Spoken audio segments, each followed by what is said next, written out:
నీ జీవితంలో అసలైన తోడు ఎవరు?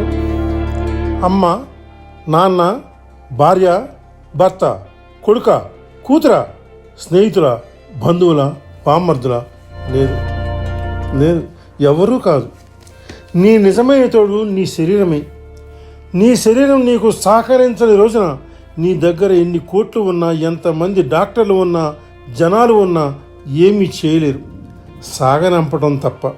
ఒక్కసారి నీ శరీరం స్పందించడం ఆగిపోతే ఎవరూ నీ దగ్గర ఉండరుగాక ఉండరు. నీవు అవునన్నా కాదన్నా ఇది కఠిన నిజం. నీవు నీ శరీరం మాత్రమే జనం నుండి మరణం దాకా కలిసి ఉంటారు. నీవు వాస్తవానికి ఆత్మ. ఈ శరీరమే నీ అసలైన ఇల్లు. ఏదైతే నీ శరీరం కోసం బాధ్యతగా చేస్తావో అదే నీకు తప్పక తిరిగి వస్తుంది. నీవు ఎంత ఎక్కువ శ్రద్ధగా శరీరాన్ని చూసుకుంటావో నీ శరీరం కూడా నిన్ను అంత శ్రద్ధగా చూసుకుంటుంది. నీవేమి తినాలి, నీవేమి చేయాలి, ఒత్తిడిని ఎలా ఎదుర్కోవాలి, నీవెంత విశ్రాంతి తీసుకోవాలి అనేవి మాత్రమే నీ శరీరం స్పందనకు నిర్ణయిస్తాయి అని గుర్తుంచుకో. నీ శరీరం ఒక్కటే నీ జీవిస్తున్న చిరునామా. నీ శరీరమే నీ ఆస్తి, సంపద. వేరే ఏది కూడా దీనికి తొలతోగదు. నీ శరీరం నీ బాధ్యత.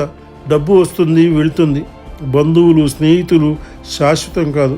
గుర్తుంచుకో, నీ శరీరానికి ఎవరూ సహాయం చేయలేరు, ఒక్క నీవు తప్ప.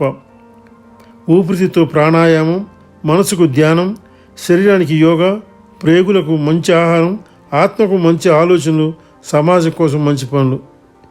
ఇవి థ్యాంక్ యూ.